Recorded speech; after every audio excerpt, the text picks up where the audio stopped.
Now, what I'd like to give you is what I think are the 5 major pieces to the life puzzle. 5 major pieces to the life puzzle. If we can study each of the pieces and then put it all together, the chances of it running well are just a lot better. Mr. Shope gave me a simple formula when I first met him, and let me give it to you. He said there's usually about a half dozen things makes 80% of the difference. There's about a half dozen wealth things, about a half dozen health things that can give you the 80% solution to the problem. Then Mr. Shope said, be a student of those half dozen basic things. Pretty good advice. Success is not doing extraordinary things. Success is doing ordinary things extraordinarily well. So if you just learn to do it well, key things well, learn to speak well. Poor people can talk and rich people can talk. Looks like rich people talk better. Learning to speak is called survival. Learning to speak well is called success. So let me give you what I think are fundamental pieces to life, and we'll take it from there. Here's the first one. Philosophy. Philosophy, in very simple terms, is simply what you know. And what you know greatly affects how your life works out. We might also add, what you don't know greatly affects how your life works out. The idea you miss could be the missing number in trying to put the numbers in the lock. So, what you don't know will hurt you, to correct an old cliche. And to correct another one, ignorance is not bliss. Right? It's important to know. It's important to get the information. Now, we do something very important with what we know. We weigh it. That's another good word. We weigh. Weigh everything before you do it, before you buy it, before you try it. Make sure you weigh it. Everything you get ready to do, you got to decide whether it's a major or a minor. And you don't want to give minor things major time. You don't want to give something insignificant significant amounts of your energy. So we simply use the phrase, weigh before you pay. Sophisticated people learn to weigh everything. And what we all need is a good set of mental scales to weigh everything. What if you got information and your mental scales were off and insignificant things to you were significant? Wouldn't that be a major handicap the rest of your life? When you weighed something, important things weighed unimportant, we would call that a great handicap. So it's very important to weigh everything properly, and that's the reason for sermons and songs and lyrics and lectures and seminars and conversations and professors and teachers. It's one of the reasons why we converse with each other, and we debate and we think about and we ponder and we perceive and we weigh and we try to find out where the values are. Because you don't want to proceed and give big chunks of your life to something that's insignificant. Okay, so we get information, we weigh it, then we come to conclusions about values. Big question in forming your life, where are the values? What is important? What should weigh heavy on my mind and I should give it significant time and significant energy and significant money? Shope said to me, poor thinking habits keeps most people poor. Not poor working habits. Most people work hard, but they don't think hard. They don't use their mind to really try to perceive where the values are so that they don't waste any time. It's easy to spend big chunks of your life on insignificant things. It's one of the major pieces of the life puzzle. What you think about, knowledge, how you weigh it, the conclusions you come to, the values you've perceived, thinking. If you really want to help somebody change their life, you have to start changing their mind, change their philosophy, change how they think. Somebody says, well, just motivation, that'll do. And the answer is no, motivation won't do it. If a guy's an idiot and you motivate him, you got a motivated idiot. Right? Say, no, that's not what it takes. Now, it's very easy to make errors in judgment. Errors in judgment. I'm now teaching people, even after they're out of school, university, college, they should read at least 1 or 2 books a week. It's easy when you get out of school, right, and get a job to just sort of let that all slide, not keep up the learning process. But if you don't keep up the learning process, a lot of values become fuzzy if you don't keep trying to perceive what's important, what's not important, and then start spending major effort on minor things. So we have to keep learning. What if a guy spent his book money on donuts? Right? We would call him greatly deprived mentally. In 10 years, the guy's bought 2 tons of donuts and only 2 books, right? Mostly with pictures, right? And he wonders why his life isn't working well. Reason. After he got out of school, he didn't keep up the flow of ideas that can help to refine your business and help to refine your decisions and help you come to better conclusions. You've got to keep up the learning curve, even after you're out of school, to make sure that you're not making errors in judgment. The reason why most people wind up average at age 40 instead of rich is simply an error in judgment about what to do with your money. What would you suggest a 15-year-old start as a plan to do with their money so that by 40 they're rich instead of average? You've got to have a good plan, right? If you start making errors early with your money, those errors can make your life mediocre instead of rich. You wind up with pennies instead of fortune. And you wind up with crumbs instead of a feast, simply because early you made errors on what to do with your money. The guy says, well, it's only $10. So what does it matter what I do with it? And the answer is, that's when it really matters, is when you don't have much. The guy says, oh, if I had a fortune, I'd really take good care of it, but I've only got a paycheck, so I don't know where it goes. We call those great errors in judgment. It's so important to make sure you've got a good plan when the amounts are small. But it's easy to make errors. It's easy not to know. It's easy to miscalculate. And if you miscalculate, some things keep adding and adding and adding. I got a good phrase for you. Life is accumulative. Good phrase to know. Life is accumulative. Our errors either accumulate into what we don't get, or our wise decisions accumulate into what we do get. Now, the key is to correct the errors as early as possible. Fortunately, Mr. Schoaf caught me at age 25, started asking me major questions. At age 25, he said, Mr. Rohn, how long have you been working? And I said, I've been working 6 years. I started working when I was 19. He said, well, 6 years. How much money have you saved and invested in the last 6 years?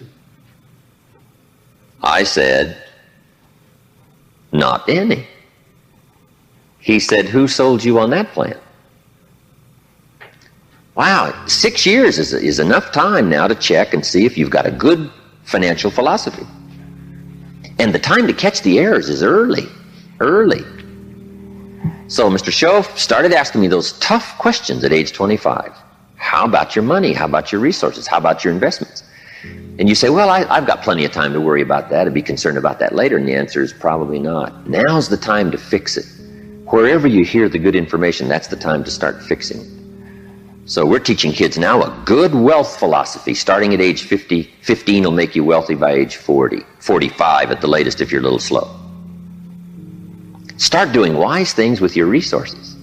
When would you suggest people should do wise things with their resources? Answer, as soon as they get the better information. Now, you can't do what you don't know, but the key is to keep learning so that good ideas keep occurring to you. Now you can do more wise things. Okay? But philosophy is where it all begins, what you know. Now, to know wise things, you simply have to study, as you're doing. Keep up the reading, keep up the conversations, keep up the listening to lectures, keep going through the information, keep stashing it away, taking the notes, right? There's no better way to adjust your philosophy than to have a continual flow of ideas. But that's the first piece of the life puzzle, philosophy. Now, here's number 2. Philosophy determines attitude. Attitude is simply how you feel. First, what you know sets the sail of your life. Now, how you feel starts taking you there. Attitude. Now, there's all kinds of ways to feel, right? You can feel good or you can feel bad.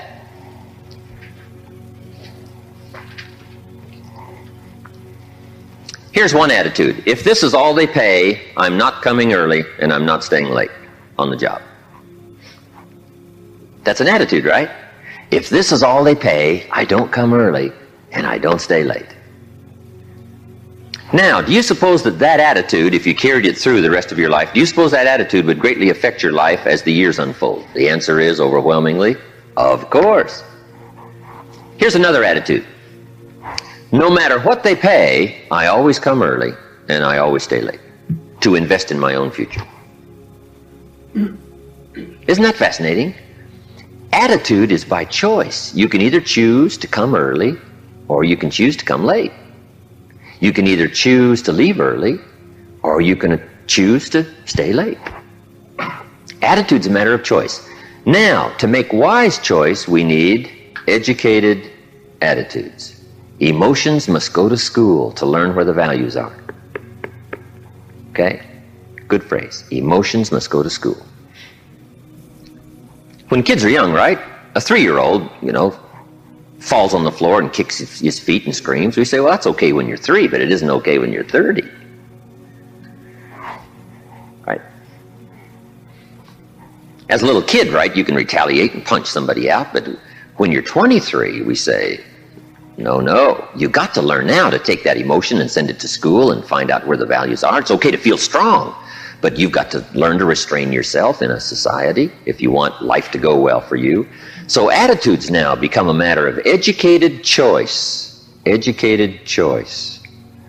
But how we feel is going to greatly determine how our life works out. Now, it's how you feel about a variety of things. Let me give you that list. Number 1, it's how you feel about the past. Now, when you're young, you haven't got that much past to feel about, but I'm sure you've had some ups and downs. You've had some wins and losses. So part of our attitude is based on how we feel about the past. Some people are still carrying the burdens of the past. They're affected by some difficulties, some losses, whatever. They're carrying it around like a burden.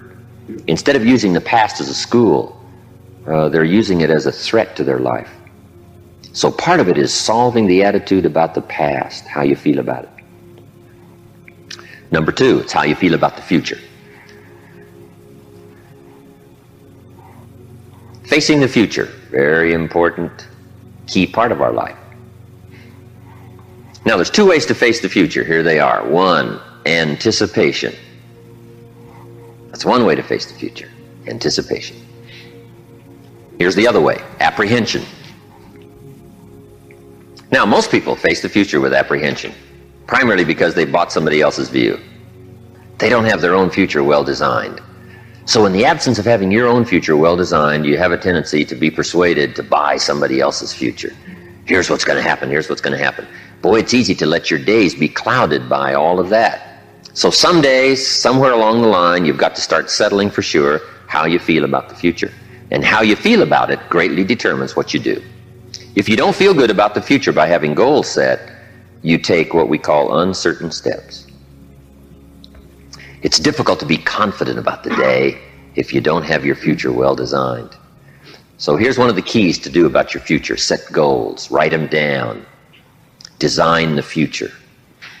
Where do you want to go? What do you want to do? What do you want to be? What do you want to see? What do you want to have? What do you want to share? Even if it all changes 12 months from now, the key is to start making a list now. The cities you want to visit, the people you'd like to meet, your health goals, your investment goals, all that stuff. Start writing it, putting it in a journal somewhere. And let it all change as time unfolds. Something that you think is very important right now, 2 years from now, you'll say, that was kind of foolish. How come I thought that was so important, right? Because you'll grow beyond that. But right now it's important to get as clear a picture as you can of the future. Set your dreams, set your goals. Because it's important. How the day goes is greatly determined by your confidence about the future. Now here's another attitude. It's how you feel about each other. It's how you feel about society and the community and the country. It's very important. It's not that difficult to be a cynic.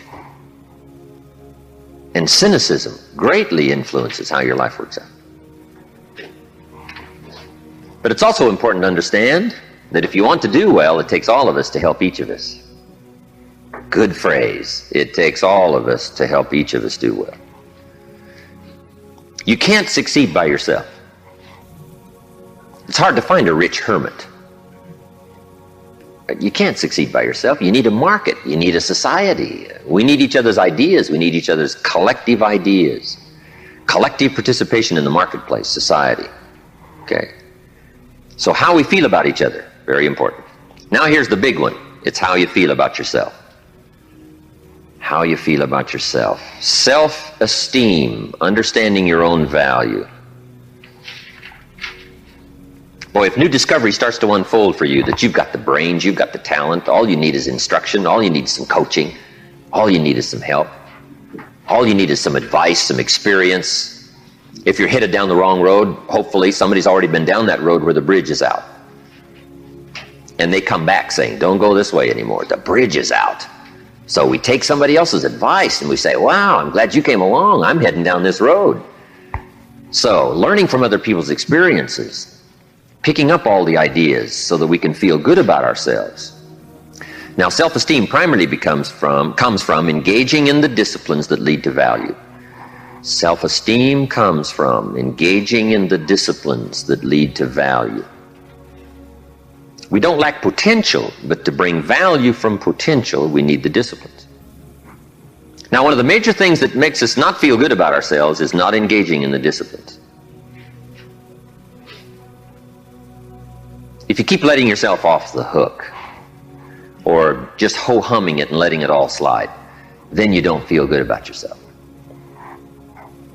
Best is the ant philosophy, right? To feel good about yourself, do your best. Gather all you can during the summer. We call that the ant philosophy. Ants don't settle for half. They go for all. All you possibly can. Do the best you can. It's the greatest lift of self-esteem is doing the best you can.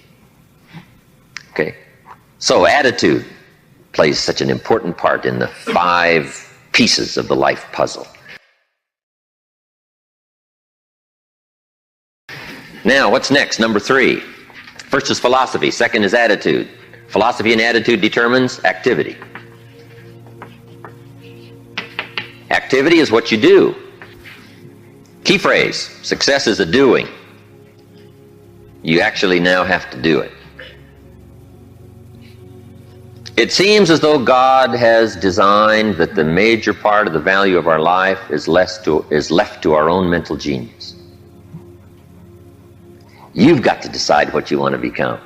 Then you simply have to go do it, engaging in the disciplines. Now, the activity part is so important. How hard should you work when you get ready to labor, when you get ready to try to be successful in the marketplace? How many days should you spend? How hard should you work? Well, let me give you an Old Testament phrase to consider. It says, 6 days activity, 1 day rest. Now that's called a philosophy on activity. Right? What should be the ratio of rest to activity? Old Testament suggests 6:1. Now I know that goes back a long ways. Some people said, no, 6:1's old-fashioned. 5:2 is better. Well, you've got to take a look at 5:2 and see if it's okay. You don't just want to buy somebody's philosophy without seeing if it leads to fortune, and if it leads to unique things, wonderful, it's probably good. But you have to check out if 5:2 is okay. Would 4:3 be better? I don't know. You got to check everything. I do know this, good phrase, don't rest too long. I got a good point for you. Make rest a necessity, not an objective. The objective of life is not to rest. The objective of life is to accomplish, to growth, full accomplishment, test the outer limits of your abilities. That's what life is all about. See what all you can do. That's what life is all about. See what you can do with the seasons and the soil and the seed. See what you can do with your brains. See what you can do with your talent and your gifts and your skills. That's what life's all about. See what you can do. Now, we need rest, but you must make rest a necessity, not an objective. If you make it an objective, you start falling into what we call the average syndrome. Right? People who live mediocre lives are always looking forward to getting off. Successful people are always looking forward to getting on. Successful people don't want off. They want on. They want to get on with the job. They rest only enough to gather strength. So consider that in your argument, in your debate on how hard should you work. Let me give you another Bible philosophy. My parents made sure I was a pretty good scholar by the time I was 18. And I'm an amateur on the Bible. But here's another good philosophy. Whatever your hands currently find to do, do it with all your might. Whatever you're doing, do it with all your might. We call that philosophy on activity. How hard should you work? As hard as you can in the time allotted to labor. In leadership, management, lectures we teach, when you work, work. When you play, play. Don't play at work. And don't work at play. Right? Make best use of your time. When you're working, pour it on. And when you're playing, have a good time. But don't play at work. Okay? So, activity, very important piece in this whole life puzzle in working. So, you've got to test how hard you can work. Part of it is physical, your own physical limitation. Some people can take 14 hours, no problem. Some people 10 stretches pretty much their physical limitation. So everybody has to sort of decide how hard you can work, how much time you can put in. When you come to university, right, you got to sort of find out how much workload you can handle, how many classes can you go through, how much can you unravel, how many study hours do you need, how much effort have you got, when are you going to run out of gas, right, and you need to replenish the supply. So we all have to study our own activity habits. But let me give you what I think is the best philosophy. It is simply do the best you can. In activity, we call it doing your best. A man asked me one time, he said, I'm making about $50,000 a year, isn't that enough? What would you tell somebody? A businessman said to me. He said, my kids aren't starving, and he said, I got my bills paid, and he said, we're doing pretty good, and I'm making about $50,000 a year. Isn't that enough? He asked me. What do you suppose I told him? I said, yes, it's enough if it's the best you can do. We don't call an amount enough. We call your best enough. I said, if you're capable of making $500,000 a year and you make $50,000 a year, we call you loser. And we don't call you loser because of the difference between 50,000 and $500,000. We call you loser because you're not doing your best. If you do your best and you make $10,000 a year, that's enough. If you do your best and you make $1 million a year, that's enough. Enough is not the difference between 10,000 and 1,000,000. Enough is simply doing the best you can. So that's the key to the good life. When the day is finished, if you say, did I do my best? And if I'm not doing my best, why not? Have I got some errors in my philosophy that says, hey, half effort's okay, just slide by, ho-hum it, cross your fingers and everything will work out, hopefully. Say, no, I don't want to take those kind of chances. I don't want to drift. Okay? So activity. Just put a big question mark on activity and say, here's a major piece of life to keep checking. Make sure I'm doing my best. That's all I require, my best. A group of psychiatrists asked me to come and lecture for them in Los Angeles one time, which I thought was interesting, since I only went to 1 year of college. And then in the middle of my lecture, I had the audacity to say, ladies and gentlemen, let me tell you what I think most messes with the mind. They said, what do you think most messes with the mind? I said, I think what most messes with the mind is simply doing less than you can. It sets up all kinds of psychic problems, doing less than you can. Guess when you really feel good about yourself? When you've done the best you can. You don't even have to win the full prize if you do the best you can. We call that the ultimate winning, doing the best you can.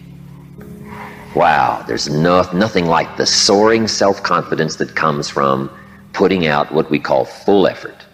In whatever you do, it's called full effort. Philosophy, activity, attitude leads to number 4, results. And that's what life is all about. Putting the first 3 together. Good philosophy, attitude, high activity to get the ultimate called results. I got a good phrase for you. Results is the name of the game. Now the challenge of life is a very simple phrase. Let me give it to you. I think you'll find it interesting to at least ponder. The challenge of life is to make measurable progress in reasonable time. Measurable progress in reasonable time. First, we don't want to be unreasonable with time. If you and I agree to do something, 5 minutes later I'm asking you, how are you doing? You say, I haven't left the building yet. You can't ask in 5 minutes. 5 minutes is too soon. That's unreasonable. Now, if I don't ask you for 5 years, we call that too late. You can't wait 5 years, and you can't go 5 minutes, right? We all have to learn what is reasonable time to expect somebody to make progress, to grow, to change, to develop.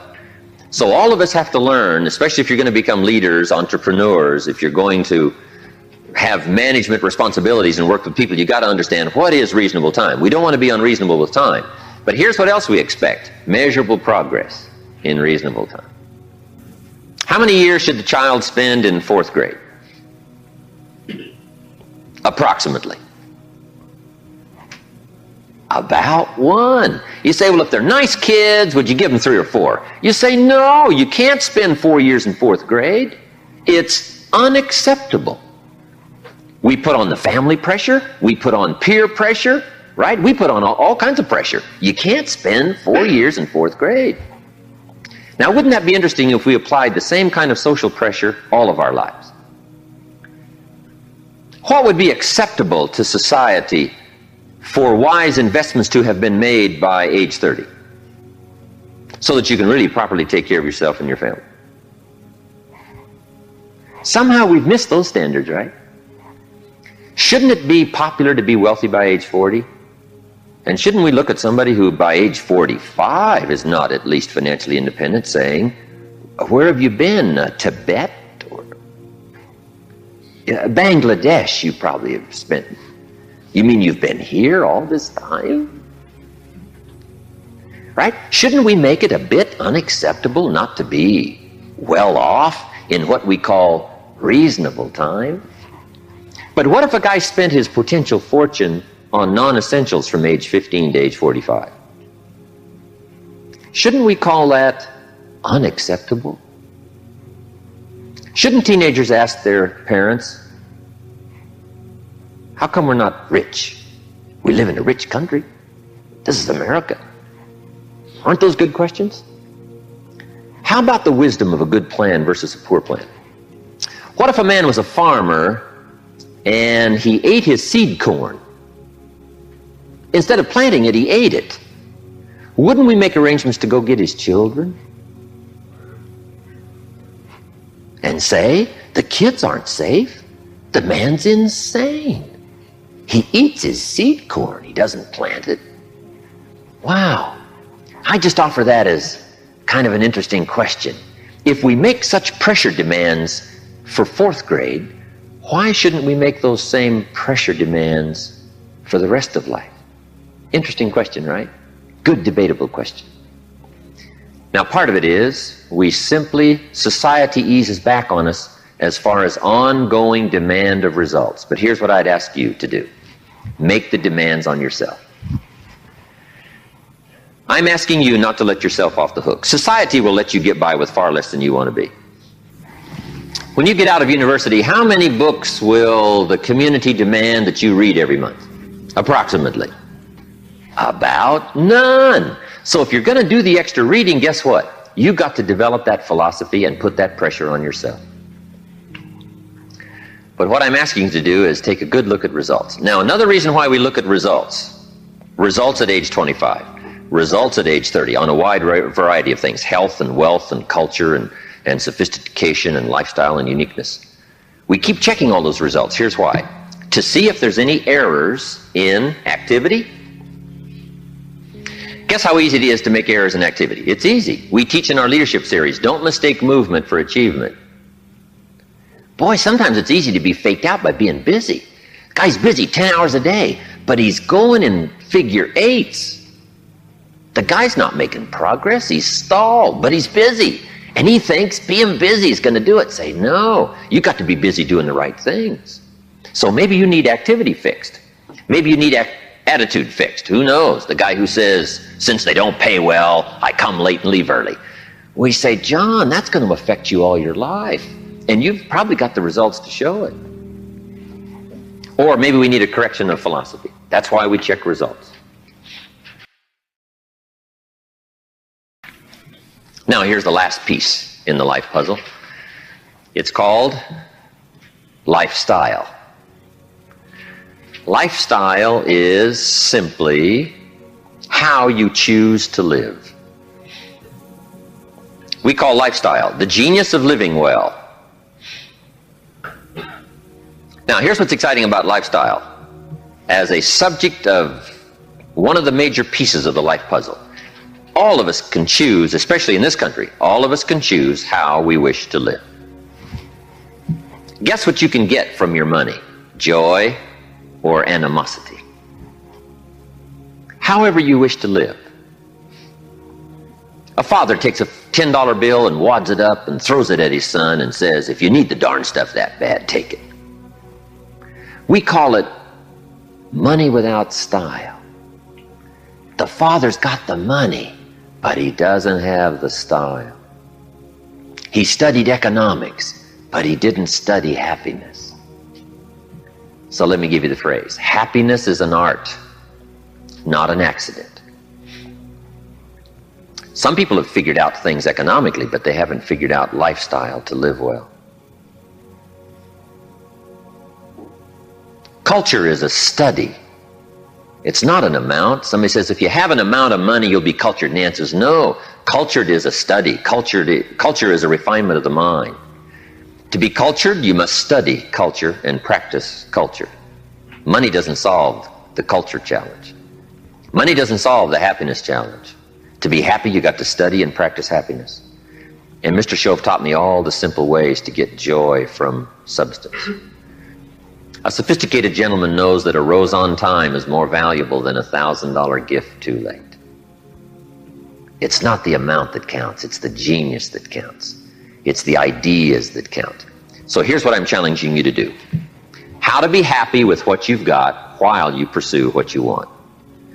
And I'll give you time to make a note of that phrase because I think it's so important to wrap it up. How to be happy with what you've got while you pursue what you want. So I would challenge you in the last piece of the life puzzle, find ways to live uniquely. Now, if you look at your life on all these 5 pieces, this is why I'm asking you to just go back through and review these notes. How am I doing on philosophy? Are there some things I don't know? Am I making some errors in judgment that's going to bring me to no good end, right? 3 years from now, 5 years from now. Key phrase, 10 years from now you will arrive. The question is where? Good question, where? And the follow-up is, now's the time to fix the next 10 years. Now's the time to fix the next 10 years. And hopefully with the discussion of these 5 subjects, we've given you some viewpoints, at least from my experience. And hopefully I've done a little coaching here today, and you can take these subjects and debate them and talk about them and think about them, and they'll help you with life in the future.